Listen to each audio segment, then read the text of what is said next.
বেনাপোলের পুটখালীতে ভারতীয় গরুর সবচাইতে বড় খাটাল এটি। প্রতিদিন করিডোর দিয়ে আনা গরু মহিষ এই খাটালে রাখা হয়, কিন্তু এখন যার পুরোটাই ফাঁকা। ভারত থেকে আগে প্রতিদিন 2 থেকে 4 হাজার গরু আসতো এই সীমান্ত দিয়ে, আর এখন গড়ে 200 থেকে মাত্র 20টি গরু আসে প্রতিদিন। 2015 সাল থেকে এই পর্যন্ত কোনোই গরু আসেনি। গরু আসতো তাহলে এলাকার মানুষ অনেক সুখী শান্তি থাকতে পারতো, ইনকাম হতো। এদিকে রুদ্রপুর ও অগ্রভুলট সীমান্ত দিয়ে 5 থেকে 700 গরু আসছে এখনো, তবে তা চাহিদার তুলনায় একেবারেই কম। এবার ভারত থেকে ঈদে 10 লাখ গরু আসবে এমন প্রচারণারও কোনো আলামত নেই এসব করিডরে, আর সে কারণে গরুর দাম থাকবে আকাশচুম্বী আশঙ্কা স্থানীয়দের।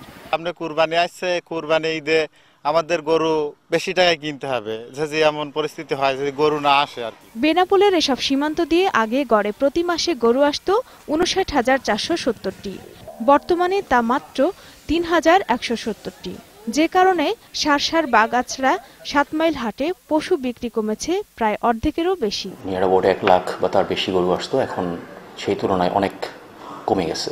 কোরবানির সিজনে গরু বেশি আসবে কি কম আসবে, তবে আমরা ভাবছি যে হয়তো একটু ফ্লোটা বাড়বে। অন্যদিকে চাঁপাইনবাবগঞ্জের কোদালকাটি, মাসুদপুর ও পোলাডাঙ্গা সীমান্ত পথে ভারতীয় গরু আসছে, তবে সীমান্তে বিএসএফের সতর্ক প্রহরায় অবৈধ পথে জীবনের ঝুঁকি নিয়ে কিছু গরু মহিষ আনছেন রাখালরা। কখনো কখনো মহালদা পাড়ায় ছাড়ে, তারপর আপনার এপারে ভেসে ভেসে রাখালেরা গরুর ন্যাস ধরে ভেসে ভেসে আসে, তার কেউ আবার আপনার জোহরপুরে, কেউ বাখৌরালিতে। প্রায় প্রতিদিন আপনার 200, 300, 400, 500 পর্যন্ত গরু আসছে।